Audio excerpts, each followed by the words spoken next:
I was taken aback by my mother-in-law's unexpected words.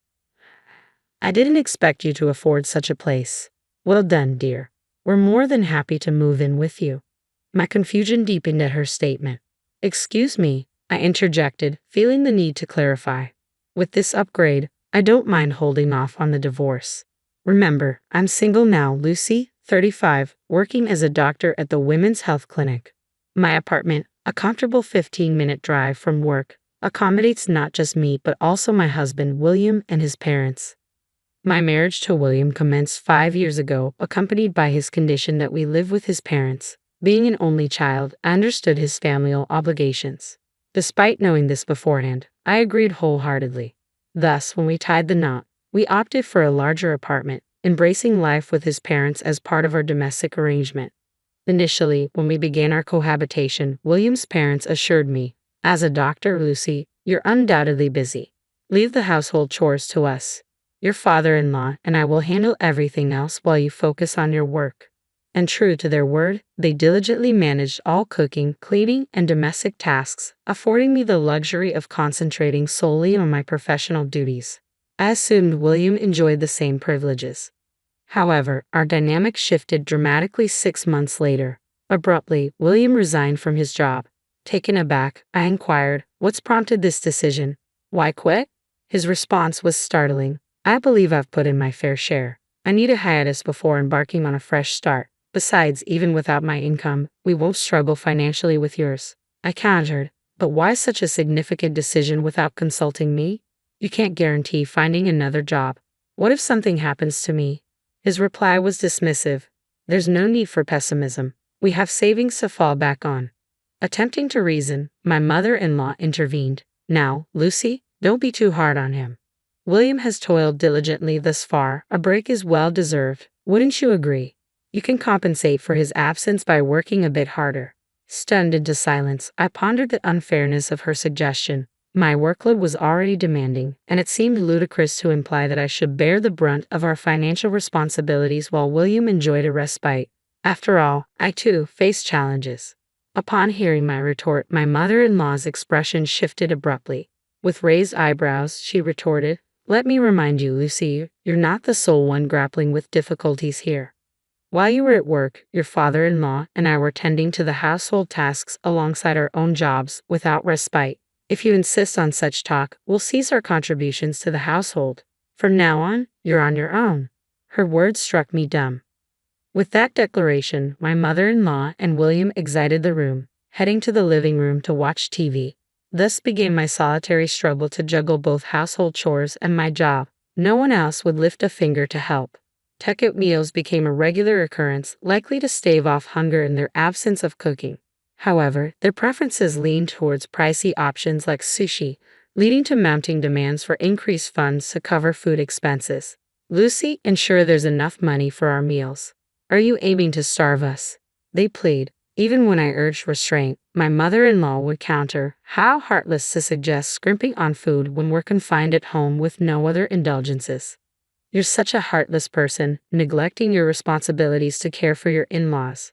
Perhaps divorce is the answer," he declared. Exasperated, I relented, increasing the funds allotted for food, enabling my in-laws and William to indulge in whatever culinary desires they fancied. During a brief break from work, I dashed to a nearby gas station to pick up a few essentials.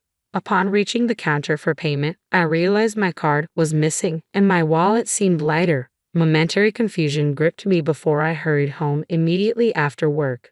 Bursting into the living room, I was met with the sight of a gleaming new television. "Welcome home, Lucy." "Back so soon," chimed in William, his voice laced with fond innocence. "Isn't it splendid, Lucy?" added my mother-in-law, their faces adorned with sinister smirks. "What's this? How did you manage to afford this?" I questioned, baffled by the sudden splurge. "We had savings, obviously." "Savings," came the casual reply. My mother-in-law seized the opportunity to chime in, her tone dripping with fond gratitude. "Oh, Lucy, we had no idea you were saving so diligently for us. You should have mentioned it sooner. With your dutiful contributions, we can now enjoy even more luxuries. You've finally proven your worth as a daughter-in-law." Spotting my card on the table, I exclaimed, "Wait, did you use my savings? And how did you obtain the PI?" Their response was dismissive. It's simple to deduce. After all, we're family, my mother-in-law asserted with a satisfied grin. Using William's birthday as the PIN shows your affection for him, she added, seemingly pleased with her deduction. I didn't choose the PIN with William in mind. It simply remained unchanged since our marriage, and my feelings towards William are not as they once were, I confessed. Unfazed, both my mother-in-law and William continued their audacious demands. You haven't fulfilled your duties as a daughter-in-law thus far. There's no need to make a fuss over this. Your obligation is clear. Hand over your savings to us quietly. We expect $3,000, no, $4,000 monthly from now on. Don't try to hide your earnings. Ensure we receive our fair share, they insisted. Incensed by their shameless demands, I snapped back. This isn't a joke. Why should my hard-earned money line your pockets? If you desire funds, earn them yourselves. This applies to you both, mother-in-law and father-in-law. Show some decency and consider household finances before attempting to extort from me. The room fell into a heavy silence, the weight of my words hanging in the air. Yet it took no time for my in-laws to retaliate. Such impertinence, daughter-in-law. Is that how you address your mother-in-law? We see no semblance of gratitude from you. What use is a daughter-in-law who only brings money? Your audacity is beyond belief. There's a line you've crossed, my father-in-law seethed. William, unable to contain his frustration, stormed off to his room, though he soon returned with a piece of paper in hand. Here, he thrust it towards me. It was a divorce decree. To my disbelief, not only was William's signature present, but also those of my in-laws as witnesses. File it if you dare, but be prepared to vacate this condo. Living with a stranger is out of the question. Unlike his wife, William is capable, my father-in-law declared sternly. Lucy will overlook your outburst as a momentary lapse. However, any further defiance will lead to your divorce, they jeered, their laughter filling the room. Anger boiled within me, but so did a glimmer of satisfaction. Yet now wasn't the time for retaliation. Suppressing my urge to lash out, I calmly stated, I'll begin moving my belongings and essentials before making my way to my room. My in-laws and William wore expressions of bewilderment. Did they believe I'd beg for forgiveness at the mere mention of divorce? How naive. The divorce papers, complete with signatures, served as a stark reminder of their intentions. Swiftly, I gathered my belongings and declared, I'm leaving. Don't expect me to come to your aid, even in times of trouble. With that, I departed our condo, the divorce papers securely in my possession, seeking refuge in a nearby business hotel for the night. Taking swift action, I canceled the card William had utilized online. Upon checking my balance, I discovered that the once plentiful account, boasting over $10,000, now contained a mere $3,000. Curiosity piqued, I pondered over their extravagant expenditures. However, my savings weren't limited to that account alone. As a precaution, I had sizable reserves in 2 other accounts linked to them. Though stunned to see $7,000 vanish, I deemed it a necessary sacrifice to sever ties with that family. The following day, I wasted no time and headed straight to the city office to submit the divorce papers. With a sense of relief, I watched as they were duly accepted.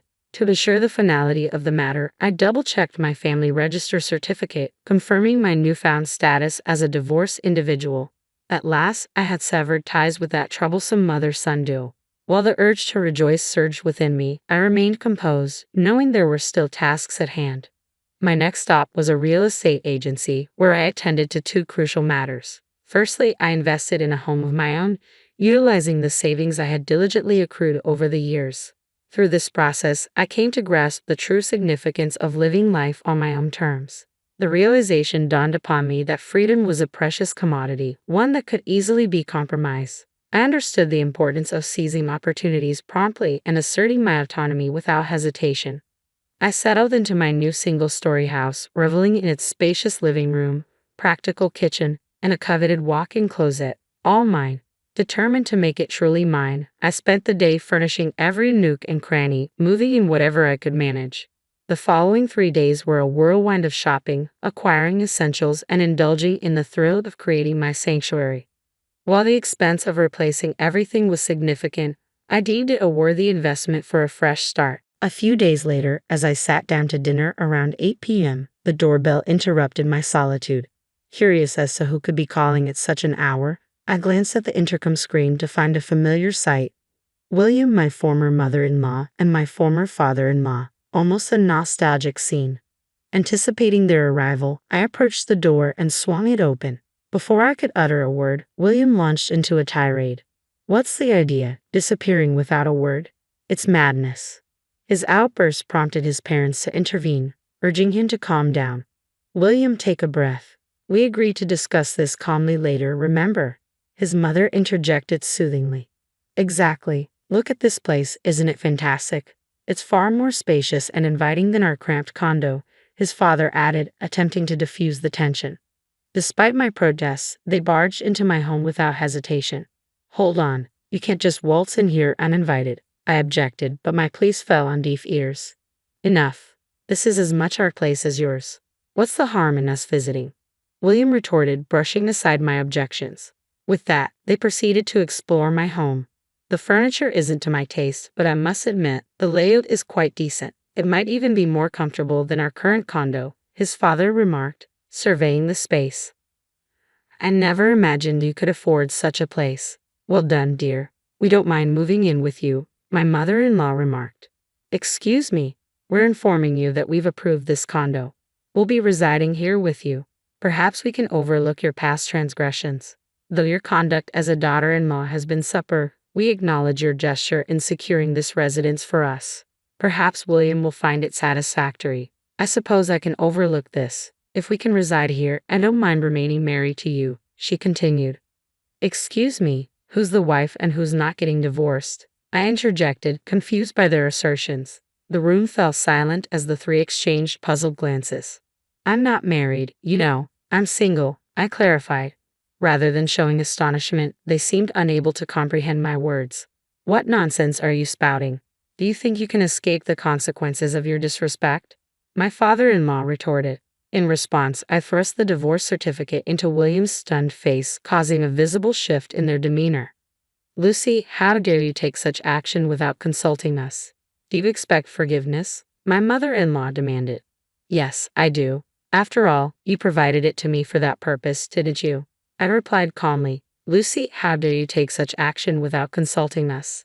Do you expect forgiveness? She repeated, her tone growing more agitated. Forgiveness. Your names were clearly stated on the divorce notice, weren't they? Including your names implies a decision was made, doesn't it? You were the ones who initiated the divorce papers, weren't you? William explicitly instructed me to file them if possible, so I did. What's the issue? Upon my firm stance, the three fell silent, their faces flushed with embarrassment. Undeterred, I decided to push the matter further. Let's not forget, you're the ones who kicked me out. It appears you've conveniently overlooked the fact that the condo you currently inhabit is registered under my name. Now that we're estranged, I see no reason to uphold that agreement. Hence, I've terminated it. If you fail to vacate within a week, I'll have you forcibly removed from the premises, I declared. Their expressions quickly shifted from anger to shock, their faces draining of color. With determination, I executed my final move. Dialing a number on my phone, I addressed the receiver. Hello. I regret to inform you that there are trespassers in my home. Yes, 3 individuals who have forcefully entered my property. Please dispatch assistance immediately. The address is. I had summoned the police. As their protests rang in my ears, I remained resolute.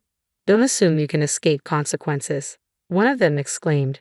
What kind of daughter-in-law are you? It's appalling to involve the authorities in family matters. Remember this. Another added, their words a futile attempt to deflect accountability. With their parting remarks echoing in the air, each swiftly departed from my home. As I had repeatedly stated, I was indeed single. Finally, my battle had drawn to a close. I had braced myself for potential retaliation, expecting them to target me at the hospital where I worked. Surprisingly, they never materialized. Stubbornly, they remained in the apartment even after the expiration of the week-long eviction notice. Shortly thereafter, I received a call from the real estate agent. However, I promptly informed them, those individuals are complete strangers to me. Consequently, they were charged with trespassing and promptly dealt with by the authorities. Each was fined $1,000, but unsurprisingly, none could afford to pay. A relative from the countryside stepped in and settled the fines on their behalf. Subsequently, they were forcibly relocated to the countryside. It's likely that by now, they're toiling away on a farm, unpaid, under the watchful eye of their relative. For me, life is unfolding smoothly. Embracing my newfound independence, I've rediscovered the joys of living alone. After years of prioritizing others over myself, every day feels like a fresh start. Moving forward, I'm determined to savor each moment and seize the opportunities that come my way, ensuring that I make the most of this precious life.